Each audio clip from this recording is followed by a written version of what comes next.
अस्सलाम वालेकुम। क्या हाल है आपका? उम्मीद है आप लोग सब खैरियत से होंगे। अल्लाह ताला आप सबको अपने हिफ्ज़ व अमान में रखे, हर मुश्किल घड़ी से, मुश्किल वक्त से। जो बीमार हैं अल्लाह ताला उनको सेहत वाली लंबी ज़िंदगी दे, किसी को कोई परेशानी ना हो, सब अपने अपने घरों में खुश रहें और आबाद रहें। आज मैं बना रही हूँ जोड़ों के दर्द के लिए एक ही बहुत अच्छी रेमेडी है, तो मैंने कहा आपसे भी शेयर करती हूँ। ये देखिए मखाने हैं, ये 2 कटोरी मखाने हैं और ये है गुड़, और ये 1 कटोरी सौंफ है, और 1 कटोरी, ये छोटी छोटी कटोरी हैं, इसमें है वाइट तेल। पहले मैं इनको, और इसमें असली घी का इस्तेमाल होगा, पहले इसमें असली घी मैं थोड़ा सा डाल के इनको रोस्ट करूँगी मखानों को। ऑयल हमारा गरम हो जाए। बहुत आसान और इजी है ये। बड़ी उम्र के लोग होते हैं, आजकल तो जवान बच्चों के भी ये तकलीफ़ें शुरू हो गई हैं, हड्डियों में दर्द, जोड़ों में दर्द, तो इसके लिए बहुत बेस्ट है। और इसको खाना कैसा है वो मैं आपको बताऊंगी कि कैसे इसको आप ले सकते हैं, और इंशाल्लाह खाते रहेंगे तो आपके जोड़ों का दर्द ख़त्म हो जाएगा। ये बिस्मिल्लाह करके मैंने सारे इसमें डाल दिए। अब इनको हमने रोस्ट करना है, ज़्यादा भी नहीं, हाथ से आपको तोड़ने से अंदाज़ा हो जाएगा कि क्रिस्पी सा हो गया है।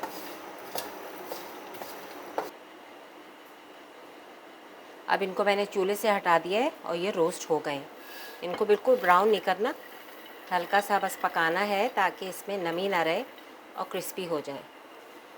अच्छा, मैं समझ रही थी कि गुड़ ना ये सख्त होगा तो इसमें मुझे पीसना पड़ेगा, लेकिन ये गुड़ बहुत सॉफ्ट है तो ये छुरी से ही ऐसे कट जाएगा, वरना काफ़ी सख्त होता है, कटता नहीं है इस तरह। ये बहुत अच्छे लगेंगे, जैसे पॉपकॉर्न नहीं बन जाते मीठे वाले, ये उस तरह के हैं, लेकिन ये जोड़ों के दर्द के लिए फ़ायदेमंद बहुत हैं। तो ये इसी तरह हो गया सारा।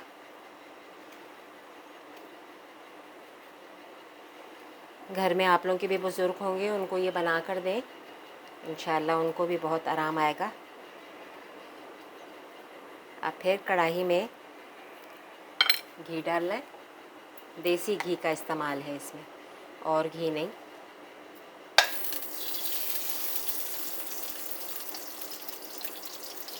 डेढ़ चम्मच मैंने अभी डाला है, फिर और ज़रूरत होगी तो और डाल दूँगी। अब ये मैं सारा गुड़ इसमें डालूँगी।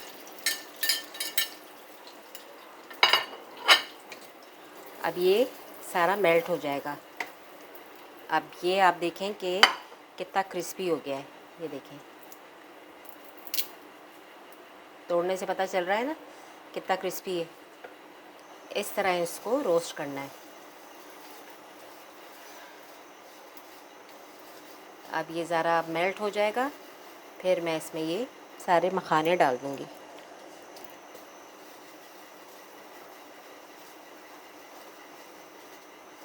खाने तो रोज़ ही पकते रहते हैं, मैंने कहा आज ये रेमेडी आपके साथ शेयर करूं, ये काफ़ी लोगों के काम आएगी और बहुत अच्छी रेमेडी है ये।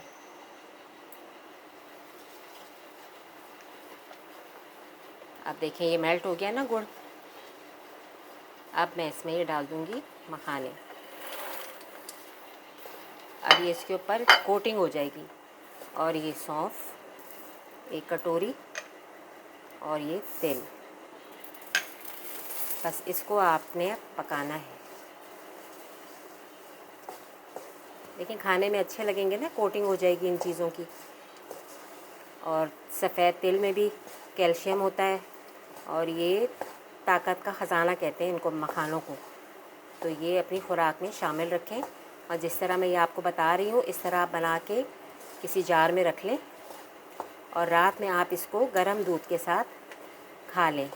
5-6 खा लें, बाकी आप एयर टाइट बॉक्स में बंद करके रख दें, तो बहुत इंशाल्लाह इससे आराम आएगा।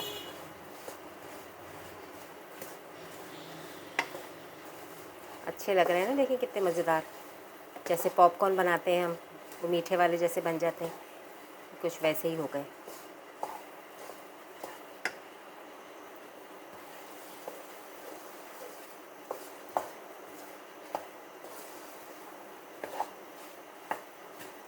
बस ज़्यादा पकाना तो है नहीं इसको, बस अब मैं निकाल लूँगी और ठंडा जब हो जाएगा तो फिर मैं आपको इसको बताऊँगी। सब अलग अलग हो जाएंगे, अभी तो जुड़ जाएंगे ना सारा, ये शीरा है ज़ाहिर है गुड़ की वजह से। जब ये ठंडे होंगे तो अलग अलग हो जाएंगे।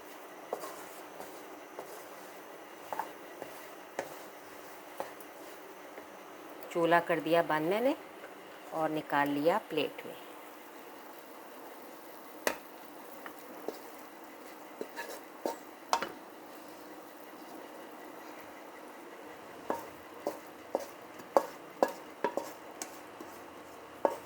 गरम दूध के साथ आप रात को दूध पिएं और गरम गरम दूध के साथ ये आप 4-5 खा लें, जितने आपके दिल चाह रहा है उतना आप खा सकते हैं। इसमें कोई वो नहीं है कि आपने कम खाना है या ज़्यादा खाना है। अच्छा लग रहा है तो आप ज़्यादा भी खा सकते हैं। ये ठंडे हो जाएंगे तो अलग अलग हो जाएंगे। अब देखें ये हल्के ठंडे हो गए तो अब ये देखें सारे एक दूसरे से अलग हो जाएंगे, चिपके नहीं रहेंगे। घबरा नहीं जाइएगा आप लोग कि पता नहीं ये तो सारे चिपक गए। ये सारे आप हाथ से अलग अलग ऐसे करेंगे तो ये अलग अलग हो जाएंगे। 10-12 आपने जितने खाने हों गरम दूध के साथ आप ये रात को खा लें। 15 दिन तो कम से कम आप ये करें, इंशाल्लाह फ़ायदा होगा। तो इसको आप फिर कंटिन्यू रखें। उम्मीद है आपको ये रेसिपी अच्छी लगी होगी। बुज़ुर्गों के लिए बहुत अच्छी है। घर में हर घर में बुज़ुर्ग होते हैं और ये जोड़ों का दर्द इतना आम हो गया है कि हर कोई परेशान होता है इससे। तो इस तरह आप ये बना के दें, इंशाल्लाह आराम आएगा। रेसिपी अच्छी लगी हो तो लाइक और सब्सक्राइब कीजिएगा, बेल आइकन के बटन को भी प्रेस कीजिएगा। मुझे दुआओं में याद रखिएगा। इजाज़त दीजिए, अल्लाह हाफ़िज़।